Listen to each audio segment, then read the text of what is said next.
As the sun dipped below the horizon, casting long shadows over the dry Texas landscape, a dusty 1998 Chevy Silverado rolled into the private aviation terminal at Austin Executive Airport. The truck, weathered from years of hard labor, looked out of place among the sleek black Escalades and high-end sports cars parked nearby.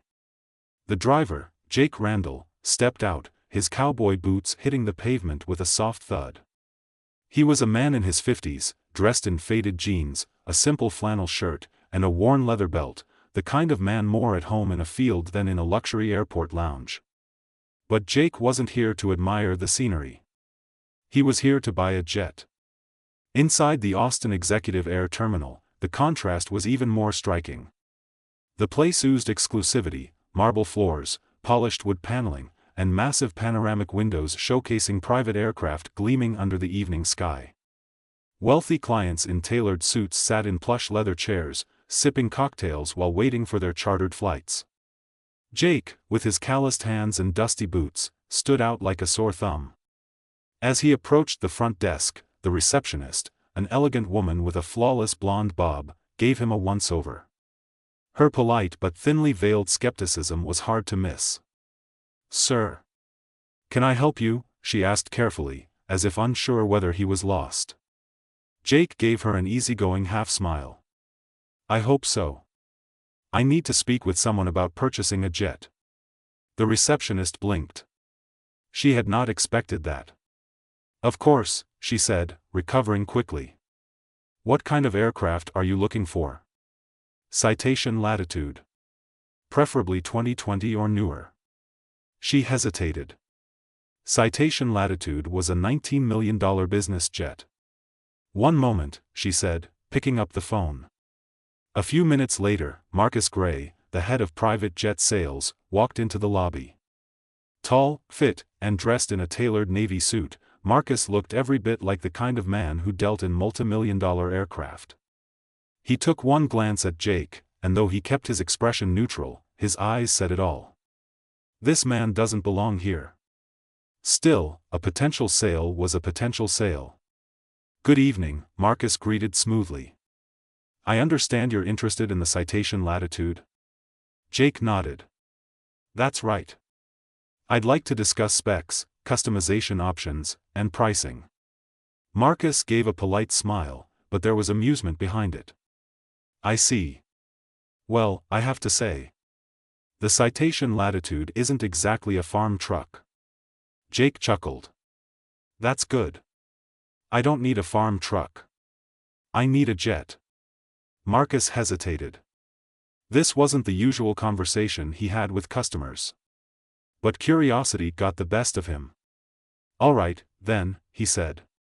"Let's take a look." As they stepped into the private hangar, the air smelled of jet fuel and fresh wax. Several aircraft stood in pristine condition, their polished exteriors reflecting the warm overhead lighting. And in the center of it all was the Citation Latitude, a sleek, white private jet with deep blue accents lining its body. Marcus gestured toward it. "Here she is, $19 million. One of the best mid-size business jets in the world. 2,700 nautical miles of range. Luxurious cabin. But, if you don't mind me asking, what do you need it for?" Jake placed his hands on his belt and answered without hesitation. "For my business. I'm a farmer. I need to transport fresh produce from Texas to high-end restaurants in Los Angeles and New York faster than trucks can." Silence. Marcus blinked. Then, he laughed. His laughter was soon joined by Dan Barkley and Ed Rodriguez, two other sales executives who had been listening nearby. Dan smirked. Wait. Let me get this straight," he said. "You're a farmer, and you want to buy a luxury private jet to ship vegetables?" Ed shook his head. "No offense, but wouldn't it be cheaper to just buy a couple of refrigerated trucks?" Jake's face remained calm. "I ran the numbers," he said. "Trucks take 36 hours to deliver fresh produce from my farm to New York. In the summer?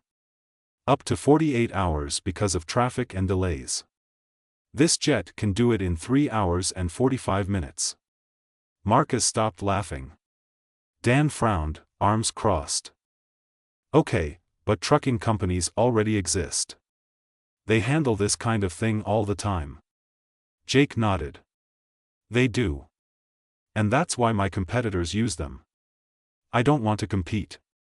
I want to dominate. He pulled out his phone and opened a detailed spreadsheet. I have contracts with 57 restaurants in New York and 34 in Los Angeles. They want my produce delivered within 12 hours of harvest. Every extra hour means reduced quality. If I can guarantee same-day delivery, I can charge 30% more per shipment. Marcus leaned in, studying the data. Dan exchanged glances with Ed. Ed sighed. Even if that's true. A jet isn't just a one-time purchase. It's fuel, maintenance, crew. It's not like buying a pickup truck. Jake didn't flinch. I already have a team of pilots ready. Maintenance can be handled in Austin. The cost is covered by the increased margin on my product. Marcus, who had initially been amused, was now genuinely intrigued. You really thought this through, didn't you? Jake smirked. I'm a farmer, he said. If I don't plan ahead, my family doesn't eat. A long pause filled the hangar. Marcus wasn't laughing anymore. The air in the hangar felt different now. Marcus Gray, the sharp-dressed salesman who had been chuckling just minutes ago, was now studying Jake Randall with genuine interest. The farmer had walked in from the Texas plains, looking like he belonged in a cattle auction rather than a luxury jet showroom. But instead of being out of place, he was in complete control of the conversation. Dan Barkley, the second sales executive, cleared his throat. All right, he said, adjusting his tie. Let's say we take this seriously. You want a citation latitude. You've got the numbers to justify it. But even with increased profits, a $19 million purchase is a heavy investment. Jake nodded, unfazed. I don't just have projections. I have contracts. He pulled a thick folder from the inside of his jacket, filled with documents, legal agreements, and financial statements. He handed them over to Marcus, who flipped through the pages. High-end restaurant chains. Michelin-starred chefs. Specialty organic markets. Marcus recognized some of the names. These weren't mom-and-pop diners. These were serious clients willing to pay a premium for the absolute freshest ingredients. This, Marcus said slowly, this is legitimate. Dan and Ed exchanged glances. The laughter was officially over. Let's talk real numbers, Jake continued. I need to know operating costs, fuel efficiency, and maintenance cycles. I already ran estimates, but I want exact figures. Dan pulled out a tablet and tapped on the screen. All right, the citation latitude burns about 270 gallons of fuel per hour. A full cross-country flight, Austin to New York, would be around 1,080 gallons of Jet A fuel. That's about $5,000 per trip, give or take. Jake absorbed the information without flinching. And maintenance? Scheduled maintenance runs about $500,000 annually if you're flying regularly. Jake nodded again. And pilots? Marcus folded his arms. You'll need at least 2 full-time pilots on staff. Salaries will run you about $250,000 per year for a qualified crew. Jake finally cracked a smile. That's all? Dan raised an eyebrow. You were expecting worse? Jake shrugged. I've spent twice that on irrigation systems alone. Dan and Ed blinked. This man was full of surprises. You see, Jake continued, everyone assumes farming is some backwater, low-tech business. But the truth is, it's a high-stakes game of logistics. We deal with supply chains, fluctuating markets, equipment investments in the millions. We're tracking soil quality with AI, predicting yield with satellite imaging, using precision irrigation systems that adjust water flow down to the liter. Farming isn't just about dirt and tractors anymore. It's about logistics, efficiency, and data. Marcus listened intently. Jake walked over to the citation latitude and ran his hand along the fuselage. This jet isn't a luxury for me. It's an efficiency tool. The same way an Amazon warehouse invests in robotic systems to ship products faster, I'm investing in a jet to cut delivery times by 85%. Ed let out a low whistle. This is a hell of a pitch, he admitted. Marcus exhaled and looked back at Jake. All right, I'll admit it, you've got my attention. And I actually think this could work. But here's the real question, do you have $19 million in liquid assets? Because financing a jet is a whole different beast compared to financing a tractor. Jake smirked. I've got $8 million in cash. The rest? I'll finance it under my business. Marcus raised an eyebrow. You're willing to take on a $10 million loan for a jet?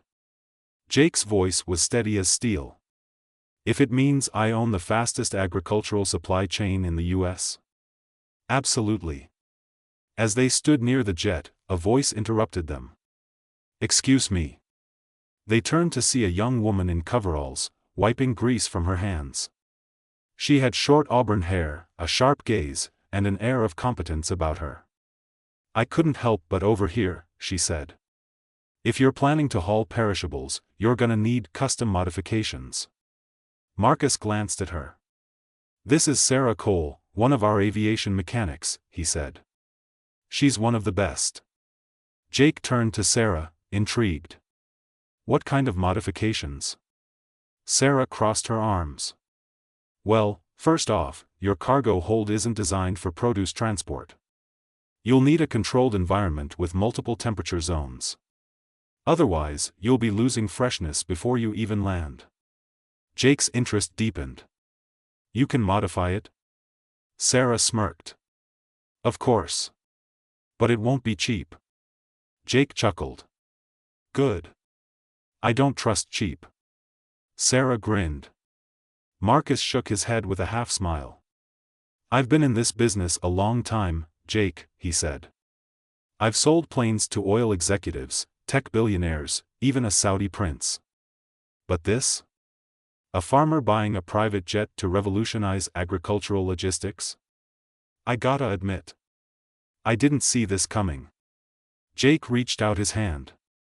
Well, Marcus, he said, let's make history. Marcus stared at the outstretched hand, then grinned and shook it. Let's do it. The atmosphere in the private hangar had shifted. No more laughter. No more skepticism. The farmer from Texas had walked in as an outsider, but now, even the most seasoned salesmen were paying attention. Marcus Gray, the head of sales, sat at a polished glass table inside the dealership's private lounge, flipping through pages of financial documents. Jake Randall sat across from him, arms crossed, calm as ever. Dan Barkley and Ed Rodriguez, who had started this conversation with barely hidden smirks, now stood quietly behind Marcus, observing. All right, Marcus said, setting down the paperwork. With the down payment of $8 million, financing the remaining $11 million would require collateral.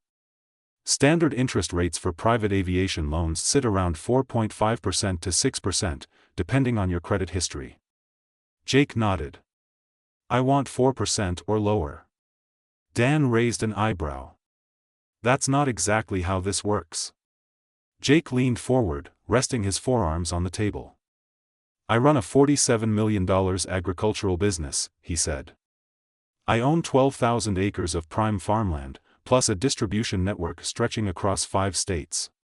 My risk factor is lower than most of your usual clients. You're used to financing venture capitalists and tech startups, where the only collateral is an idea. My collateral is land, supply chains, and signed contracts.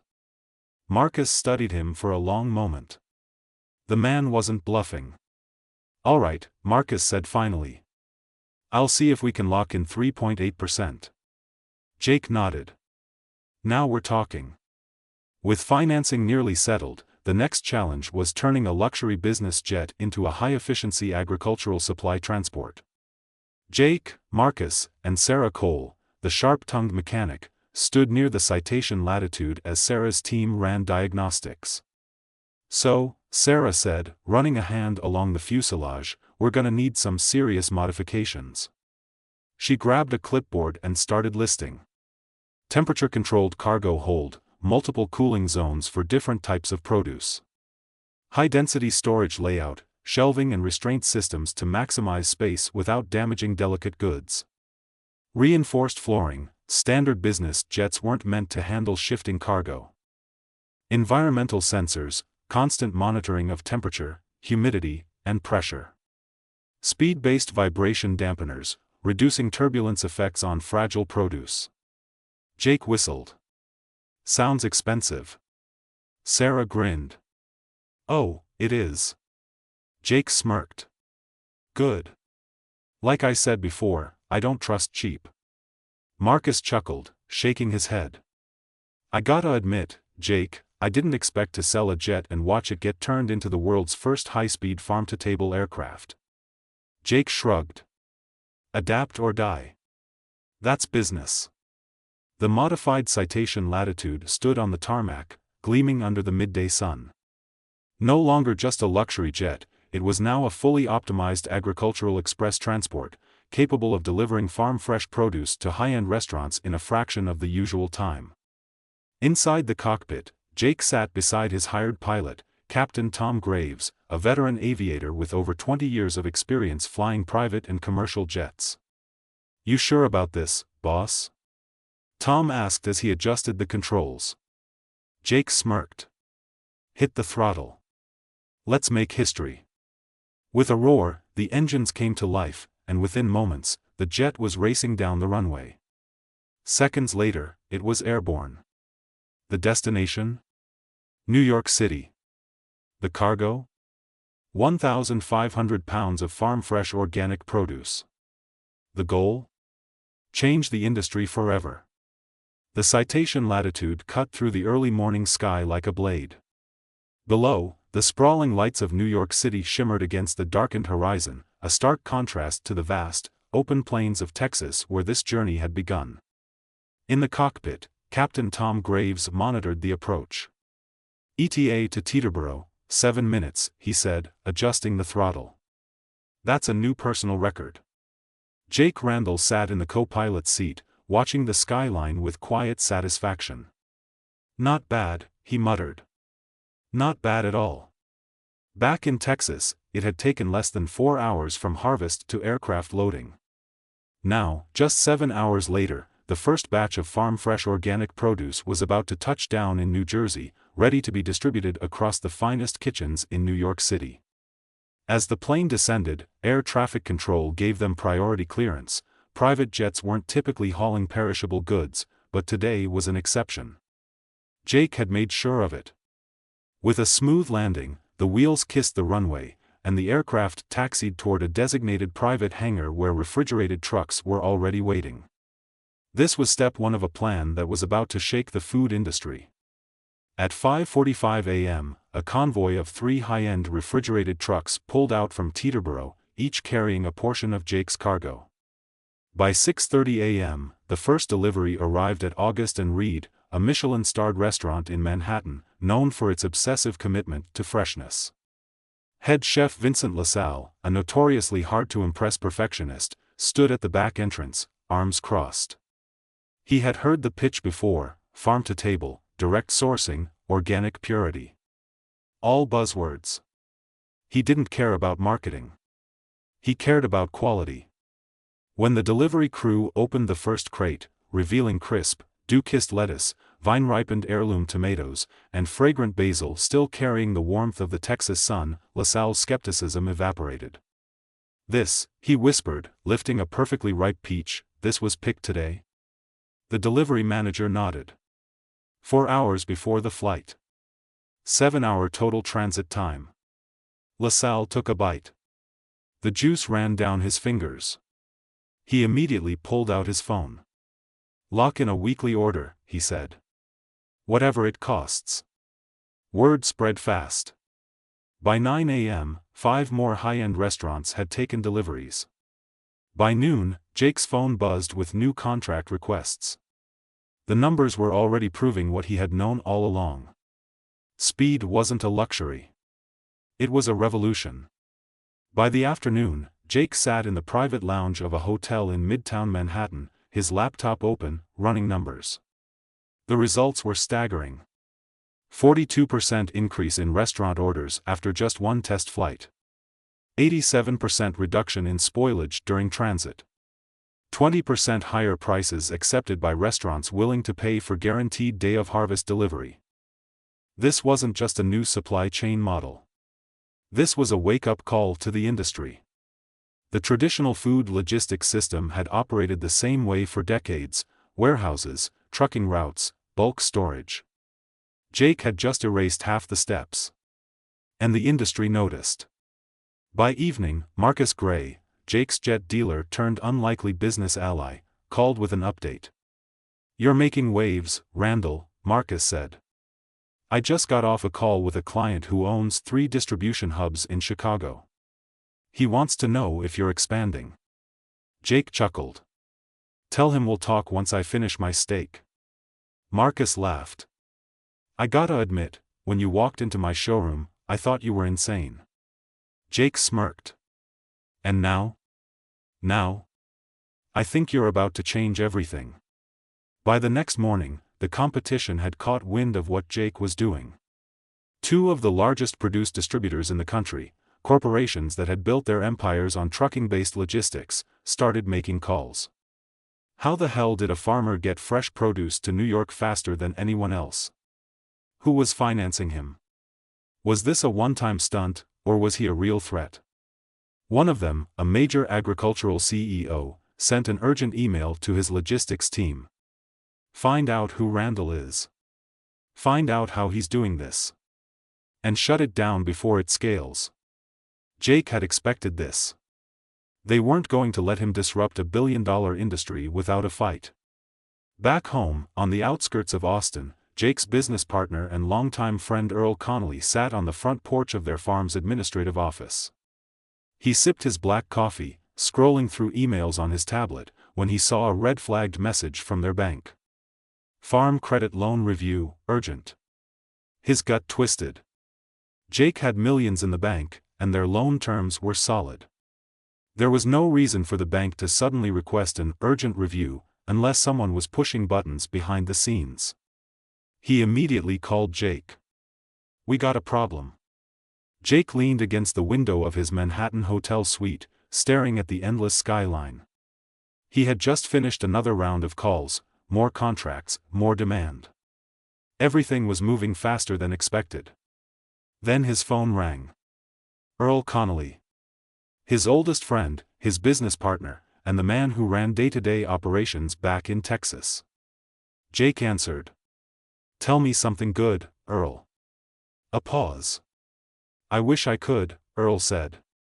"We got a problem." Jake straightened. "Talk to me." "The bank just flagged our financing. They're doing an urgent review of our farm credit loan." Jake gritted his teeth. That wasn't just unusual, it was a sign. "We're fully covered," Jake said. "We've never missed a payment." "What's the angle?" "I don't know yet," Earl admitted. "But you and I both know this didn't just happen by accident. Somebody made a call." Jake exhaled slowly. He could already guess who. The moment his farm-to-table jet deliveries made headlines, big players in the agricultural industry took notice, and they didn't like it. For decades, food distribution had worked the same way. 1. Farmers sell to wholesalers. 2. Wholesalers sell to regional distributors. 3. Distributors truck goods across the country to restaurants and grocery stores. It was slow. It was wasteful. It was expensive. And now, Jake had just cut them out entirely. He was delivering fresh produce from farm to table in under 12 hours, something no one had ever done at scale.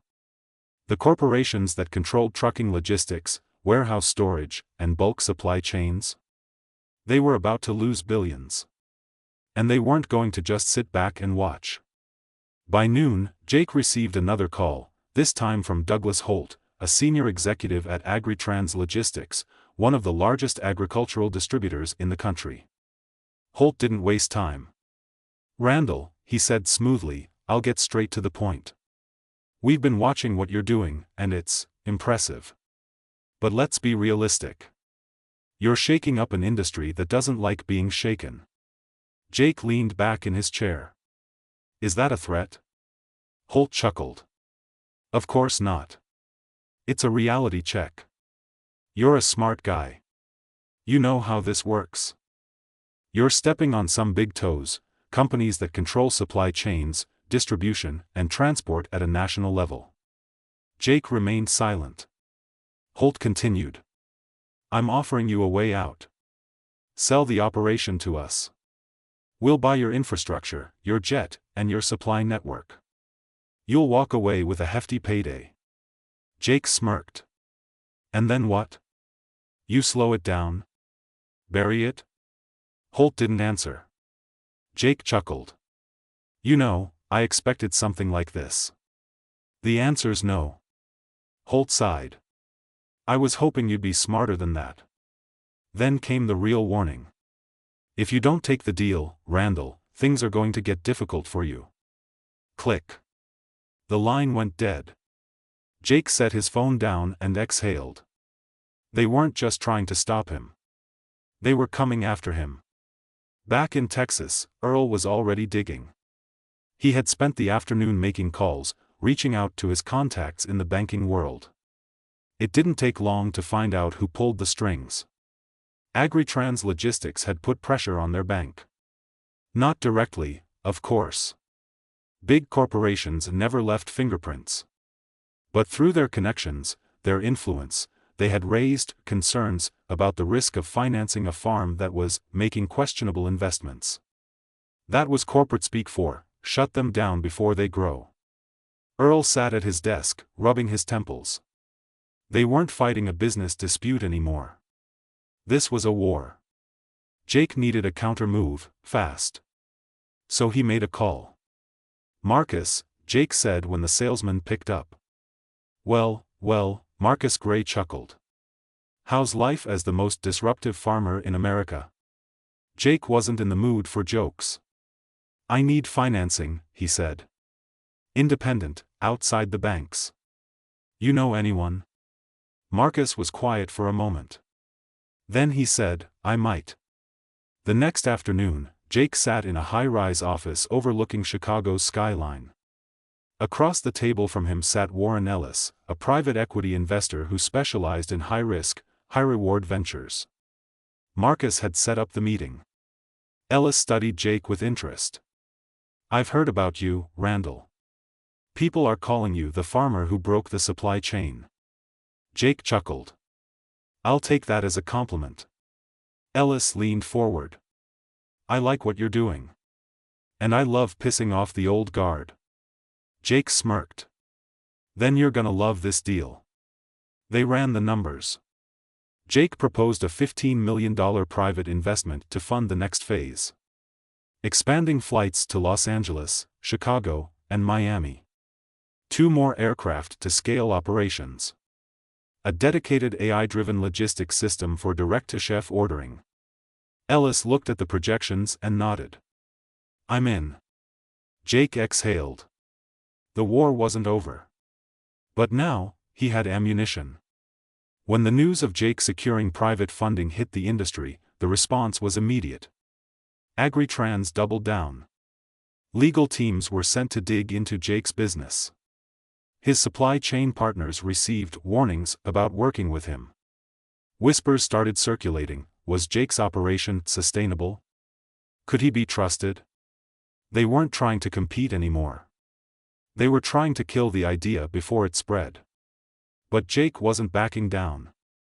1 week later, standing on the tarmac in Texas, Jake watched as the second aircraft, a modified Citation X, arrived, its engine still humming. Sarah Cole, his lead mechanic, walked up beside him. Tell me we're ready, Jake said. She smirked. Not just ready. Faster, colder, more efficient. This jet makes the last one look slow. Jake grinned. Then let's make some deliveries. The second aircraft took off, loaded with premium organic produce, destined for Chicago and Miami. The fight wasn't over. It was just beginning. And Jake Randall? He was just getting started. Jake Randall was no stranger to pressure. Droughts, market crashes, price wars, he'd seen it all. But what landed on his desk that morning was a whole new level of dirty play. A lawsuit. Filed by Agritrans Logistics, one of the biggest food distributors in the country. The claim? Unfair business practices, breach of industry regulations, and violation of perishable goods transport laws. Jake sat at his desk in Texas, flipping through the 30-page document while Earl paced the room. "This is a load of bull," Earl snapped. "They're throwing every legal trick they've got to slow you down." Jake nodded. "They're scared." "That doesn't mean they can't hurt us," Earl said. "Even if this is bogus, it'll tie us up in court for months. Maybe years." That was the real play. Not to win, but to stall. If they could drown Jake in legal fees, force him to pause operations, scare off investors, they wouldn't have to beat him in business. They'd strangle him with paperwork. Jake gritted his teeth. If Agritrans thought he was just another farmer they could bully, they were in for a hell of a surprise. By the afternoon, Jake made a move of his own. He didn't just call his lawyer. He called the press. The first journalist he reached out to was Lena Torres, a business reporter for the Wall Street Journal. She had covered corporate corruption, monopolies, and industry shakeups before. Jake had a story she wouldn't ignore. By the next morning, her article was live. "The Farmer versus the Food Industry: How One Man is Disrupting a Billion-Dollar Monopoly." The headline hit like a bomb. The story exposed everything. How Agritrans controlled food distribution and kept farmers under their thumb. How Jake's direct-to-restaurant model threatened their power. How they were now using legal threats to kill competition. And at the very bottom of the article? A quote from Jake himself. "They don't want to compete. They want to control. But farmers are done playing by their rules." By noon, the story had gone viral. News outlets picked it up. Social media exploded. And in corporate offices across America, Agritrans executives were scrambling. By the second day, Jake's customer base doubled. Restaurants, grocery stores, even small independent distributors started reaching out.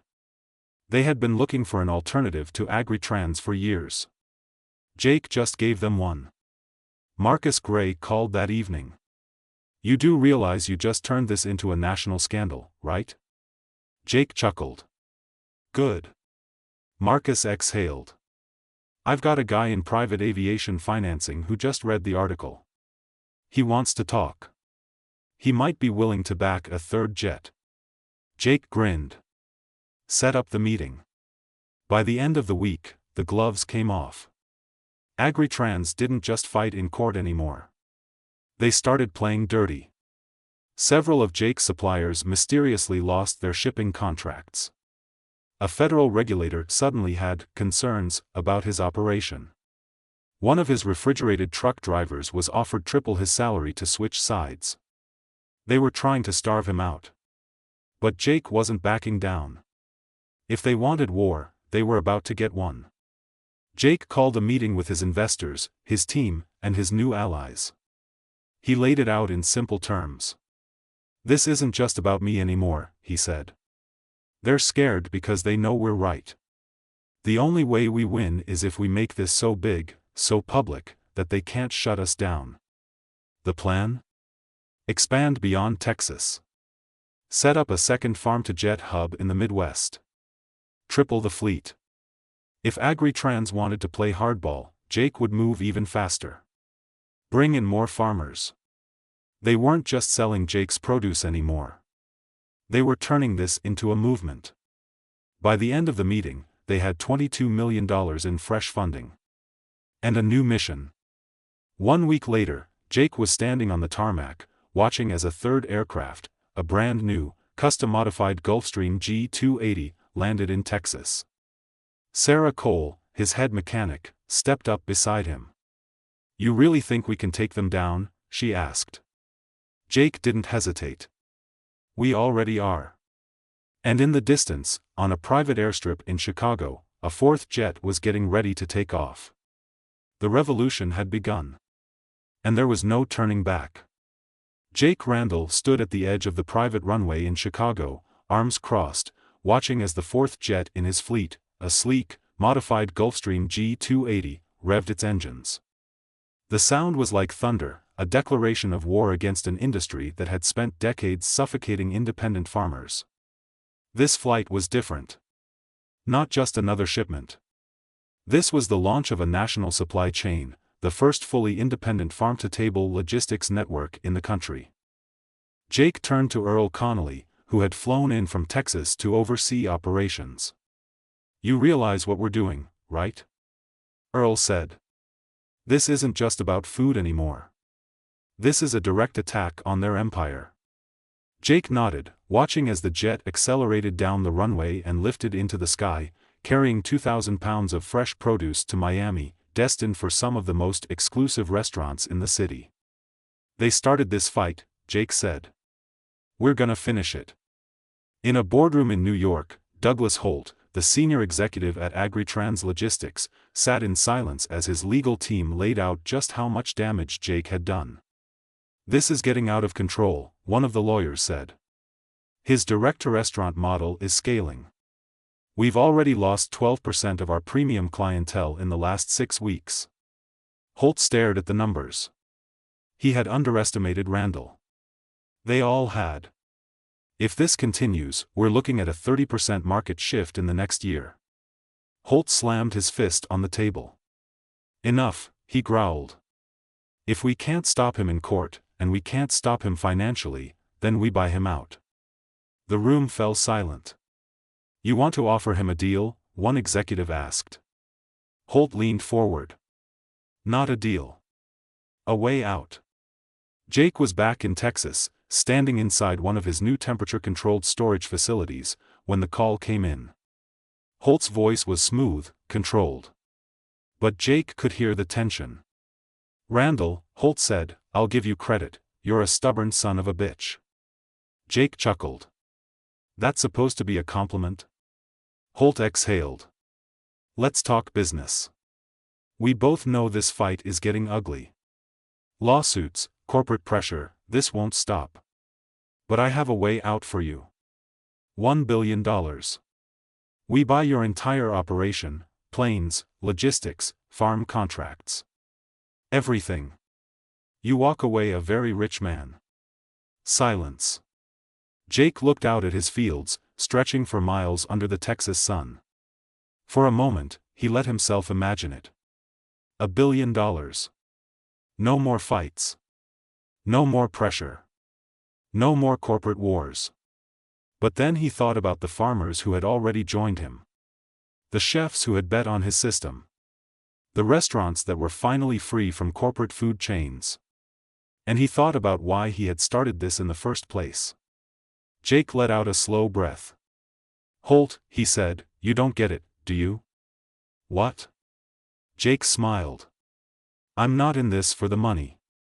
Then he hung up. Agritrans had one last move. If they couldn't buy him out, they would crush him. They ramped up their legal assault, pushing regulators to shut down Jake's flights over airspace restrictions. They sent lobbyists to Washington, pushing for new safety guidelines that would make independent food transport nearly impossible. They pressured restaurant chains, threatening to cut supply contracts if they continued buying from Randall's operation. Jake knew this was the last stand. It was all or nothing. So he did the one thing they never expected. He went public. Jake called every journalist who had covered his story before. He gave full access to his operations. And then he went on live TV. A 60-minute special aired across the country. The farmer taking on corporate America. In the interview, Jake exposed everything. How food monopolies controlled distribution and crushed competition. How Agritrans tried to buy him out, then destroy him when he refused. How independent farmers were being pushed out of their own industry. Then he looked straight into the camera and said, "This isn't just about me. It's about every farmer who's ever been told they can't win. It's about every restaurant that's sick of corporate greed. It's about changing an industry that's been broken for too damn long. The impact was immediate. Social media exploded. Consumers started demanding direct farm-to-table transparency. And then came the final strike. 1 week later, a congressional committee announced an antitrust investigation into Agritrans logistics. Their monopoly was under scrutiny.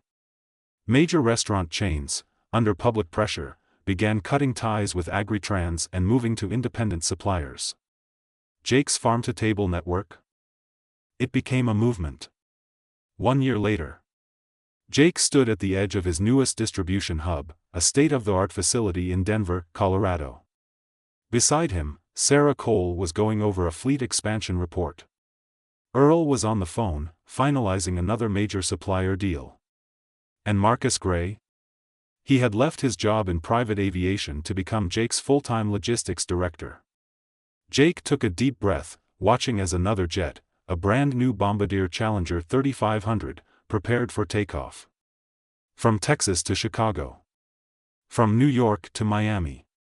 From one man's crazy idea to a national revolution. Sarah smirked. Still glad you didn't take that billion-dollar deal? Jake chuckled. Damn right.